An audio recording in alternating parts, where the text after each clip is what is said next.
Seguimos en un día de chubascos generalizados, a juego con la situación general, aguaceros, chubascos, un ambiente friolento, como le gustaba decir a Umbral, friolento.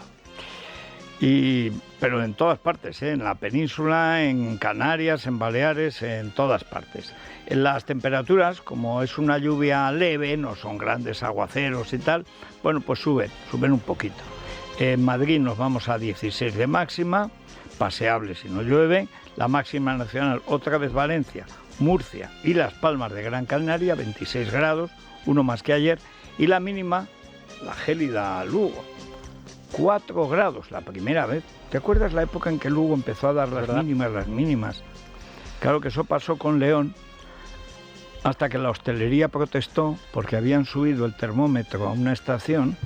Y entonces la gente no se quedaba a dormir en León, sino que se iba para Orense. Y fue la ruina, todo por salir en la tele, en las postales esas tan bonitas que manda la gente. Claro, la ruina caracolera. Así que bajaron otra vez el termómetro a la ciudad de León, que era una ciudad bonita, fría, pero no helada. No era Laponia. Bueno, pues 4 grados. Bueno, el Museo del Prado, como sabe casi todo el mundo, está en Madrid. Esto lo convierte en doblemente delictivo. Primero porque es el museo más importante del mundo. Y cuando llega un intelectualmente tarado, que tiene la carrera diplomática, pero desconoce lo que es un lustro. Cree que un lustro son 50 años. Toda la vida han sido 5, debe ser con la inflación comunista. O sea, este Lerdo, que es el ministro de Cultura, y de toros, que odia a los toros y odia la cultura. Hay realmente que odiar mucho la cultura para querer despiezar el Museo del Prado. Pero también es no conocer a la gente de Madrid y en particular a la presidenta para pensar que esto le va a salir gratis. Es más, si hace falta poner hasta los concejales de Almeida con sacos terreros en el Prado, habrá. Y si hay que hacer una guerrilla para tomar el Ministerio de Cultura, despiezarlo y quemarlo, se hace. O sea, el Prado no se toca. Hace años publicó Manuel Vicent un artículo que era muy de progre, que era un hijo suyo que estaba tirando los discos de su padre y tal. Dice, quita tus sucias manos de Mozart. Bueno, pues eso, quita tus sucias manos, niño pijo catalufo, quita tus sucias manos del Prado. Y si no, te las quitaremos. El gobierno de Isabel Díaz Ayuso se opone a la descentralización del Museo del Prado, que Ernest Urtasun se ha marcado como una de las prioridades de su ministerio. El nuevo responsable de Cultura ha presentado el proyecto Prado Extendido, que consiste en trasladar obras de la Pinacoteca a otras ciudades de España. Busca, dice Urtasun, reafirmar la cohesión territorial y la igualdad de las personas a través de la cultura. El consejero madrileño, Mariano de Paco, advierte de que rechazarán cualquier medida que suponga una descapitalización por la puerta de atrás de los museos nacionales. Bueno, estamos hablando de la pinacoteca más importante del mundo. O sea, no es cualquier cosa. O sea, no es el Museo de Ferrocarril de Aranda de Duero. No sé si tiene museos de ferrocarril. El de Teruel ya no, porque teníamos un tren y nos lo quitaron. Nos iría mejor, cada vez mejor, depender de Valencia que de Zaragoza, ¿verdad? Qué ruina tenemos encima. Pero es que Madrid es mucho Madrid y el Prado es el Prado. Y además, el Prado ha tenido la suerte de tener al lado el Thyssen, el Reina Sofía y luego muchos pequeños museos, se llaman museos boutiques, como el Sorolla, el Lázaro Galdiano y los grandes museos pues de navales, de arqueología. Es decir, hay una gran cantidad de museos en Madrid que hace que en bastante poco espacio, prácticamente yendo a pie, pues te puedes tirar una semana viendo museos madrileños que han ido acopiando a lo largo de los siglos, pues todo lo que la gente curiosa, muchos han donado. ¿Para qué donaba la gente los cuadros a los museos? Para que lo pudiera ver todo el mundo. Pues llega este comunista, eso sí, quiere hacerlo en Madrid y ahí va a tener algún problema. Mariano de Paco es el consejero de Cultura, Turismo y Deporte de la Comunidad de Madrid. Don Mariano, muy buenos días. Don Federico, muy buenos días, encantado de estar aquí. Bueno, vamos a ver, primero, ¿cómo se le ocurre? Iba a decir cómo se le ocurre, lo sé, porque hubo un Lerdo, el verdugo del Reina Sofía, Borja Villel, creo que se llama, que este es de los que adoptó la doctrina mexicana de la descolonización de los museos. Sí. Y esto parece que es que la gente que ha hecho museos a lo largo de la vida se ha dedicado a expoliar. Lo que ha hecho es reunir con su dinero obras de arte que estarían desperdigadas para que las pueda ver todo el mundo, en lugar de un particular en su casa. Pero lo del Prado yo creo que va mucho más allá. ¿Cómo lo valoran ustedes?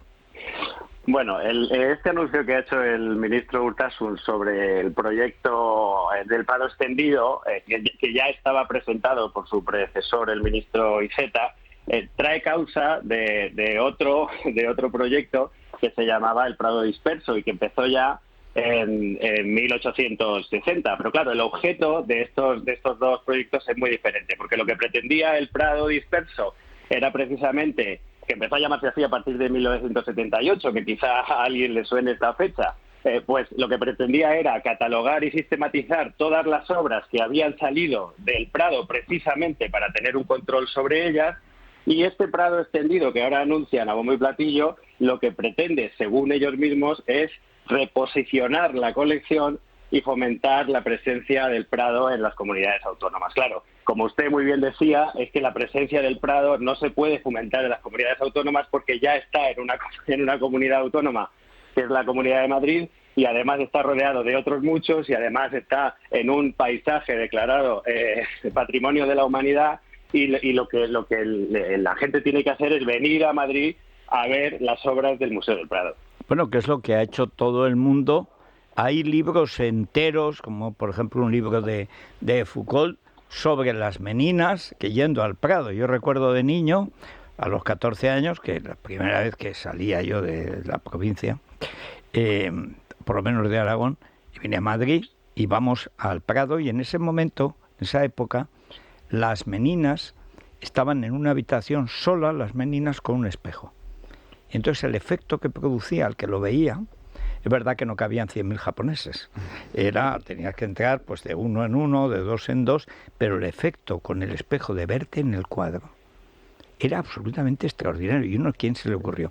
Y es verdad que en esa época, lo recuerdo haberlo hablado con Paco Ordóñez, cuyo hermano estuvo y fue director y trajo, por ejemplo, la Diana, que es una escultura muy bonita que tiene el Prado, que la trajo Velázquez de Italia, una escultura preciosa, preciosa. Tiene poca escultura el Prado, pero algunas piezas son extraordinarias, que lo que querían era saber lo que estaba disperso por los ministerios, por las diputaciones y tal, porque era un material del Prado, a veces, digamos, de talleres o atribuido a, pero cuadros de mucha envergadura. Y lo que se quería era recuperar para recentralizar la propiedad de sus cuadros. Es lo contrario de lo que se quiere ahora.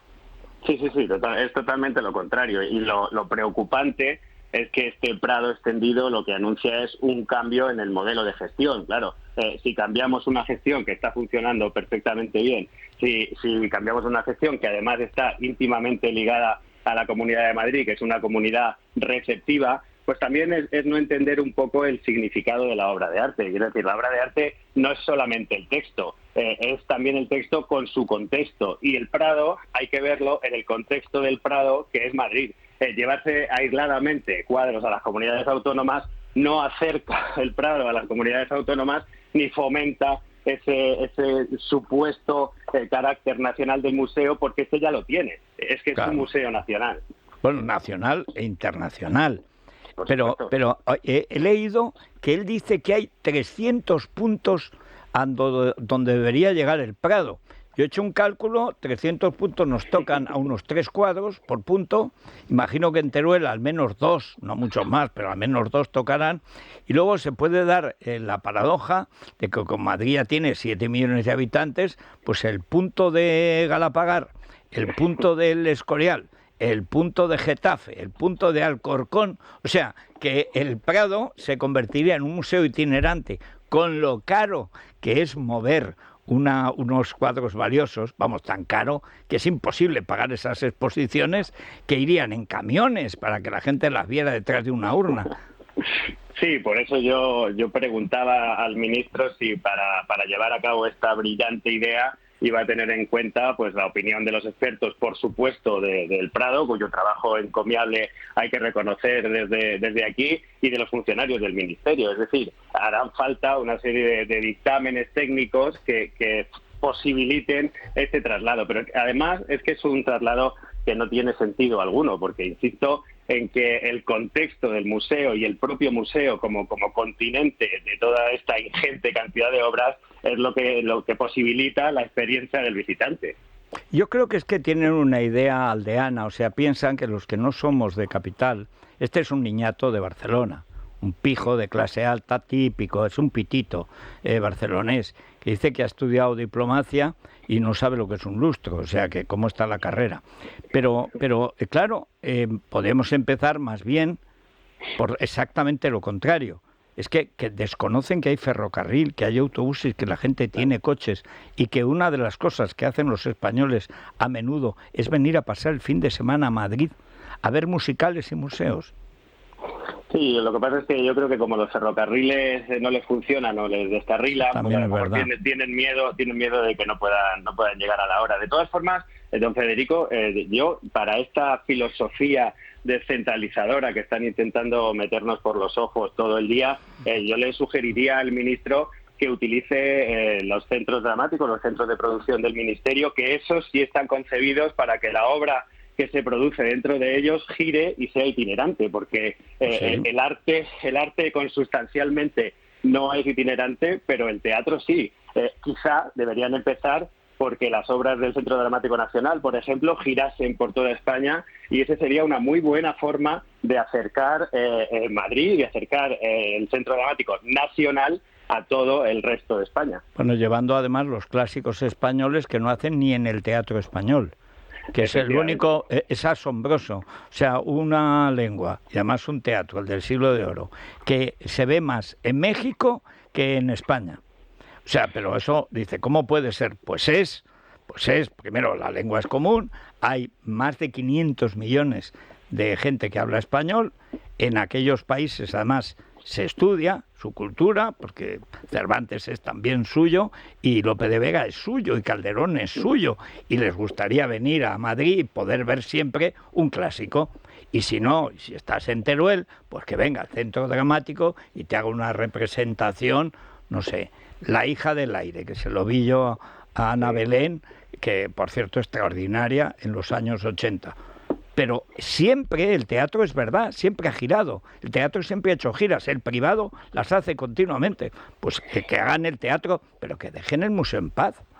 Sí, totalmente. Incluso si se hiciera mucho más La hija del aire, quizá el ministro sabría que se llamase Miramis. O sea, que avanzaríamos también en esa labor didáctica que tiene la cultura y esa labor de cohesión. Es que además el ministerio tiene unos centros de producción dedicados especialmente a esa labor. Tenemos la Compañía Nacional de Teatro Clásico, que fundó Adolfo Marsillach con una visión que se adelantó a todo y se la está dejando, no diré morir, pero sí diluir, ¿no? De alguna manera. Pensemos que esto pudiera pasar con instituciones decanas en este sentido como la Comédie Française o la Royal Shakespeare Company. Sería imposible pensar que desde los gobiernos de esos países iban a permitir que su propio patrimonio no se transmitiera, teniendo además los instrumentos para hacerlo. Bueno, yo creo que además podía empezar dando ejemplo. Yo le sugiero a la comunidad que diga que primero lo prueben con el Museo Nacional de Arte de Cataluña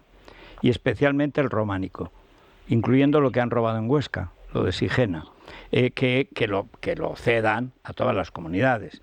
Por ejemplo, que lo robado en Huesca se pueda ver en Huesca y en Zaragoza, pero que empiecen ellos, como él es un pijo catalán, pues que los museos catalanes empiecen por dar ejemplo y que rueden por ahí el románico, que es muy bueno, además el románico catalán, pues que veamos lo de Taúl en Mérida, en Córdoba, en Cabra, a ver si se evangeliza la que fuera ministra de Cultura, en fin, en cualquier sitio. Eso no lo harán, porque lo que se trata es de despiezar España y descapitalizar Madrid. ¿Qué medidas legales tiene la comunidad para oponerse a esta fechoría?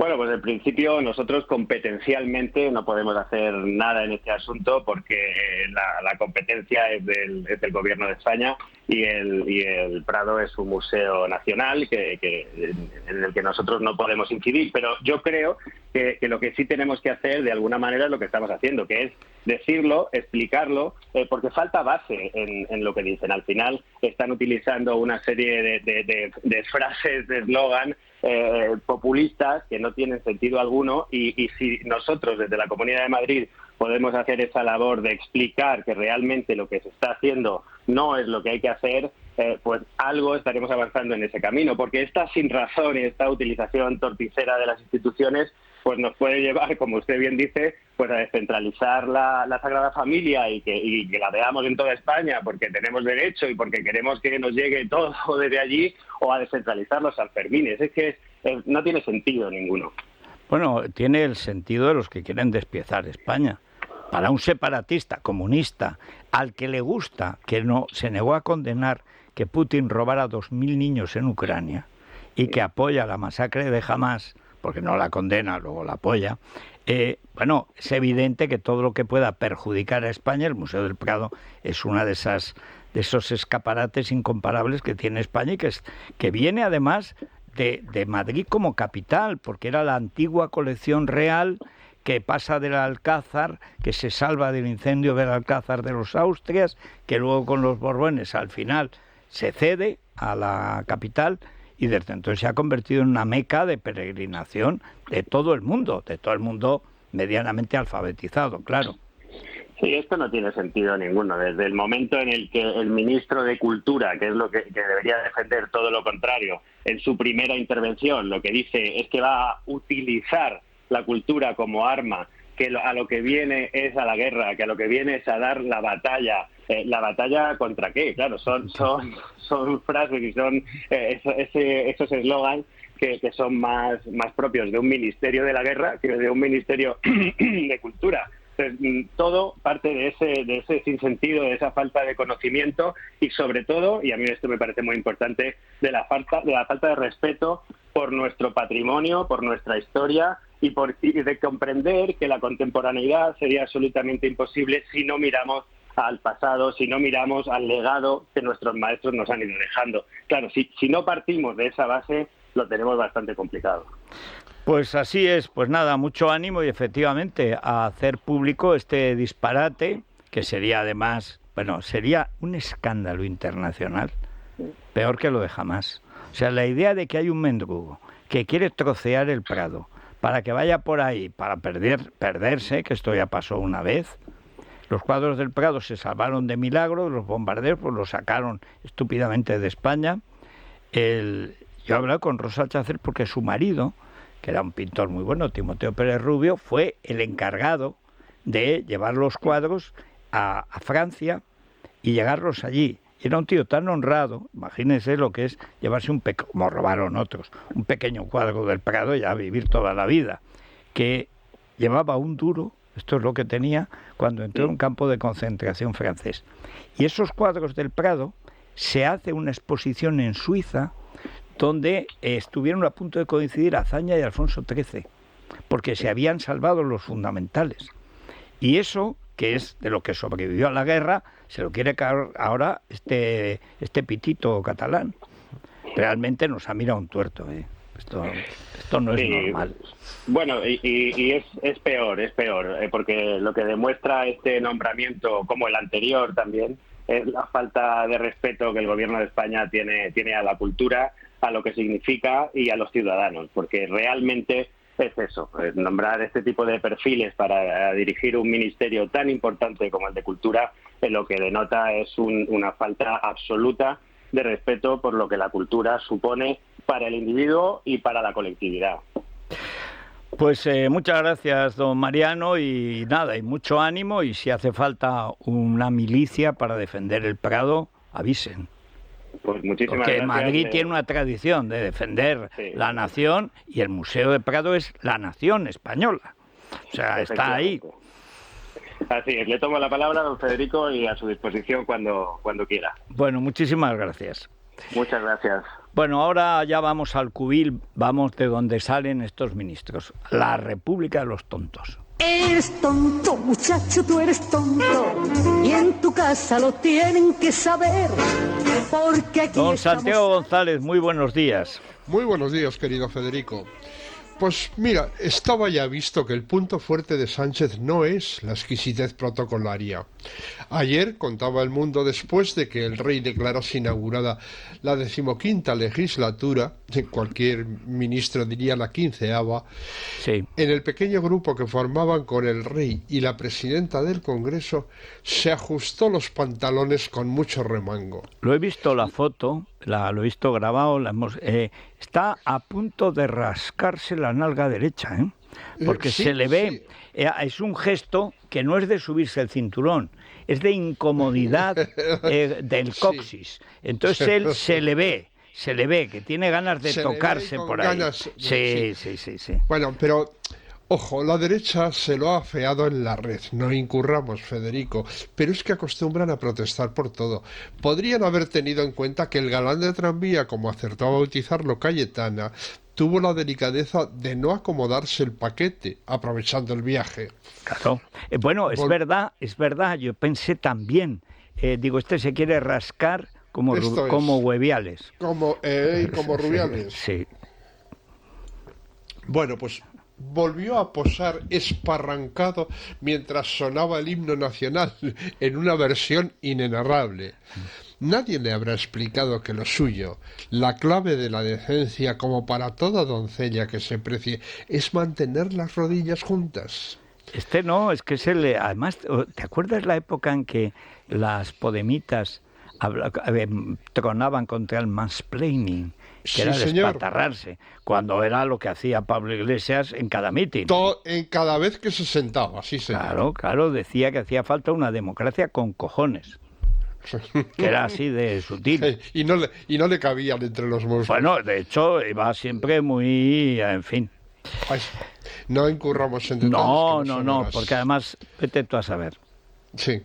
El diario.es se ponía en modo celebración al destacar: Armengol mete un gol a la derecha con un discurso político con el rey presidiendo la sesión de apertura del Congreso. Elogia leyes de derechos sociales rechazadas por el PP. Y luego celebraba: jornada solemne en el Congreso y otro día de cabreo en el PP. En el mismo viaje, son los mismos que afeaban al PP y a Vox por no aplaudir el discurso partidista de una tía que habló como activista del PSOE, no como presidenta del Congreso.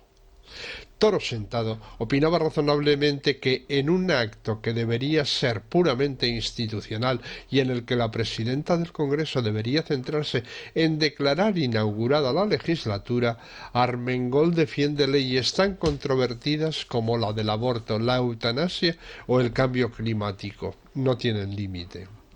Alfonso Serrano daba cuenta de otra rareza. Tras el discurso sectario de Armengol, la aplauden los diputados socialistas y al aplauso se une el letrado mayor del Congreso.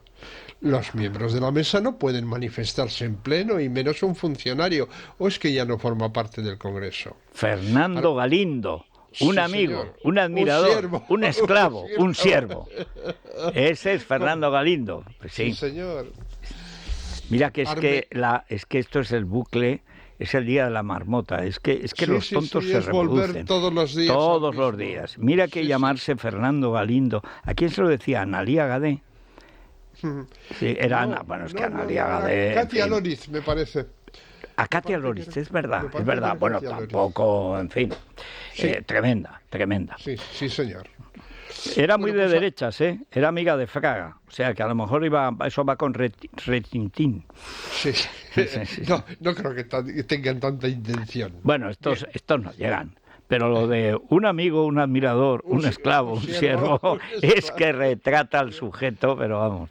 Es grandísimo, Sí. porque...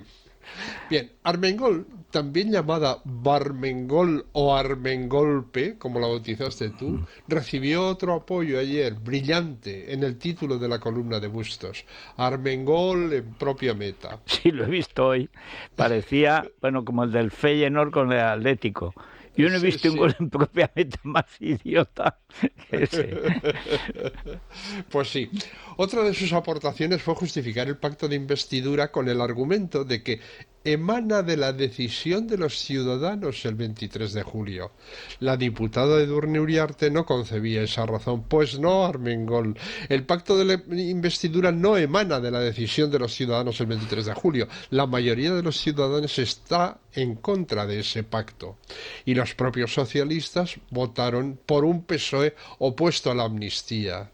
Federico, ¿quién nos iba a decir que íbamos a echar tanto de menos a Meritxell, mi Meritxell Batet? Ayer estaba al lado de lo que parecía el ectoplasma de Miquel Roca, que ahí estaba, y iba de un verde un poco violento, porque ella tiende, como es muy rubia, con el pelo frito pero muy rubia, tiende a ponerse el verde.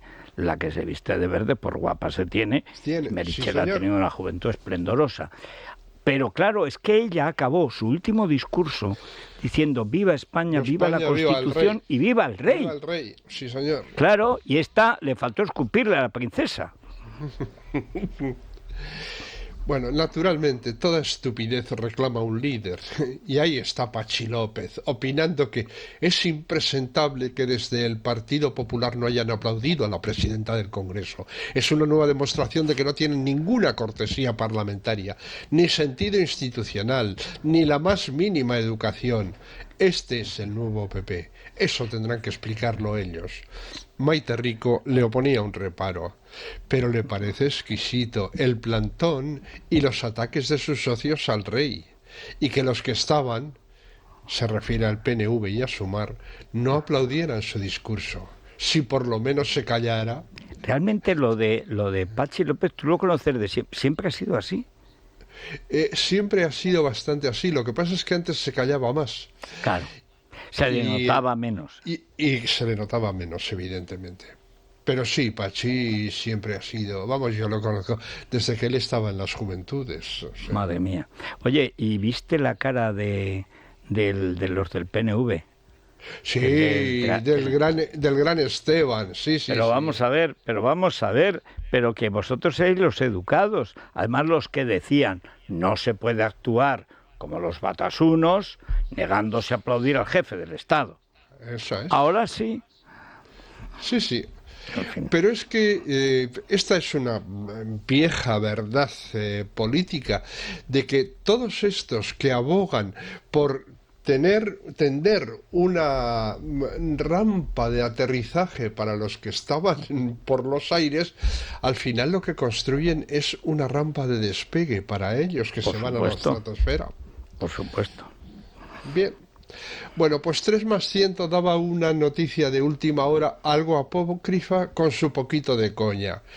Pedro Sánchez propone nominar a Hamás para el Premio Princesa de Asturias 2024. Bueno, podía añadir Hezbollah. Hoy has visto qué gran artículo escribe Fernando Palmero. Sí, contra una información en nuestro periódico que daba vergüenza leerlo. Menos mal que como hay libertad, allí unos publican lo que sea y otros critican lo que nos dé la gana. Es verdad. Acabo de escribir a Fernando para felicitarlo. Bueno, es que lo he leído esta mañana y claro, las frases son delictivas, porque son apología del terrorismo directamente. Sí, señor. Pero bueno. Así es. Yago contaba en X, antes Twitter, una manipulación más de El País. Cuando Giorgia Meloni quitó los subsidios a los parados que rechazaban una oferta de trabajo, contaron los del País que Meloni estaba dejando tiradas a las familias pobres. Ahora que Yolanda Díaz y el gobierno de Sánchez van a hacer lo mismo, para poder cobrar los fondos europeos, lo que están haciendo es, abro comillas, incentivar la incorporación de los parados al mercado laboral. Sí. Cierro de comillas. Bueno, pero viste ayer que Tenacillas, Barbie Paracuellos, o sea, astronauta, cargó contra Nada Calviño porque piensa que se va. Y cada vez que hemos querido colocar a esta tía en Europa, siempre hemos fracasado. Siempre pues acaba quedándose. Y tiene una mala uva, igual que esa sonrisita de muñequita de famosa, luego tiene una mala leche notable.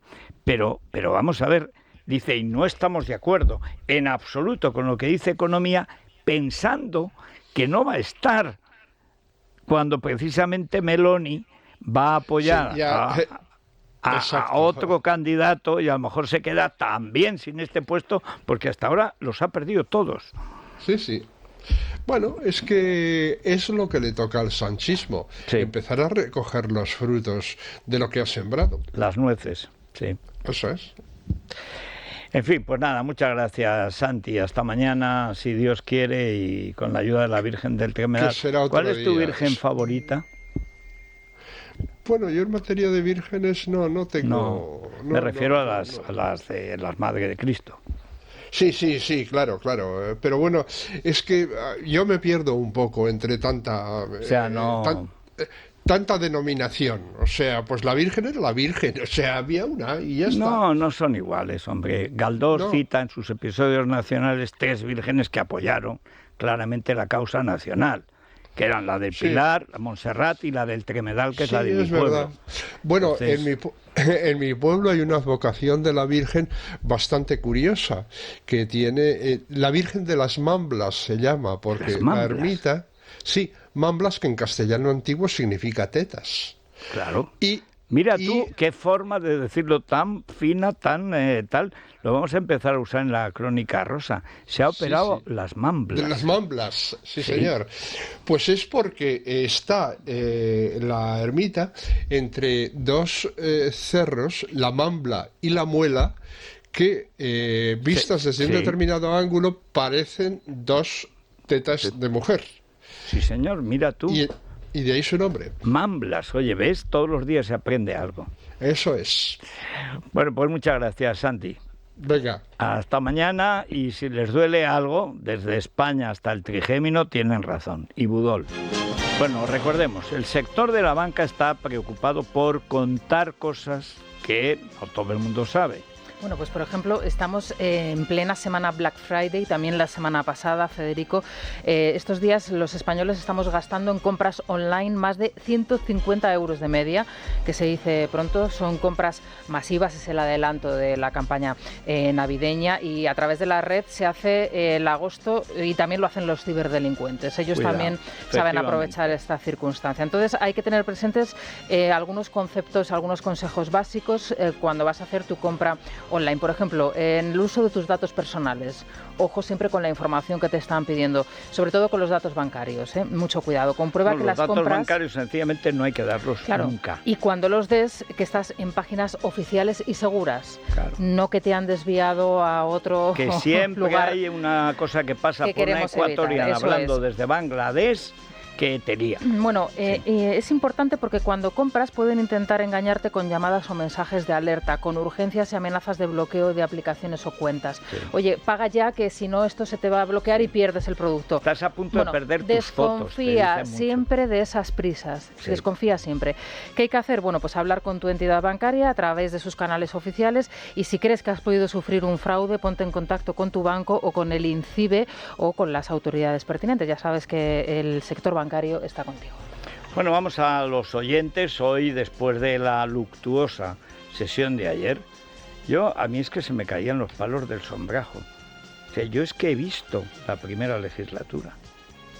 Entonces ver ayer la última, con la cara del rey y la de la princesa de Asturias, que era tremendo, y luego la mula esta que habló primero, que pegándole coces al diccionario, al Parlamento, a la nación y a todo, y no fue capaz de decir ni viva la Constitución ni viva el rey, como había dicho Merichel en la última ocasión similar. Madre mía. Bueno, es que parecía que era difícil que empeorase el discurso de la jura de la princesa Leonor, y lo ha conseguido. Lo ha sí, conseguido. ¿Y señor. de qué modo? Bueno, pues queremos conocer la opinión de los oyentes sobre el discurso de Armengol, también sobre la reunión del sábado entre el Partido Socialista y Junts, el partido de Puigdemont. Ambos están imponiendo el máximo secretismo. ¿Quién o quiénes creen que es el mediador internacional para tener que mantenerlo oculto, para que nadie pueda saber qué es lo que Esta están mañana tramando? citabas ese artículo, ese chico que promete mucho, David Jiménez Torres, que es muy inteligente porque dice, bueno, es que claro, el rey es la transparencia, es la Exacto. Constitución. ¿Quién es ese rey oculto encapuchado de Suiza que va a decidir por nosotros? Es asombroso. Exacto. Y ya nos acostumbramos. Ahora ya nadie discute que haya amnistía. La cuestión es cómo. Claro. Pero el qué ya no se discute. Lo próximo es el referéndum. El referéndum. Claro. Vamos pasando, como dicen ellos, de pantalla en pantalla. Sí, Primero señor. fue los indultos, después la amnistía y ya es lo que nos queda. Sí, señor. Ahora por ver. Por cierto, te adelanto también que estamos recibiendo muchos mensajes, muchas reacciones a la entrevista que acabas de hacerle al consejero madrileño hablando sobre el Museo del Prado, ese por la... Bueno, es que cómo lo es una quieren cosa repartir. realmente escandalosa para cualquier gente alfabetizada. O sea, es un disparate y al mismo tiempo demuestra la condición de mulas. Es como los islamistas que volaron los budas de Bamiyan, que era una de las grandes maravillas del mundo. Como Alaquén II, califa de Córdoba, que quemó la biblioteca de Córdoba de Abderramán III y dejó solo un ejemplar del Corán, que era todo lo que había que leer. Es que es la barbarie comunista. Bueno, pues esperamos más mensajes en el 648 91 92 60. Bueno, pues a la tertulia. Es la mañana. Es radio.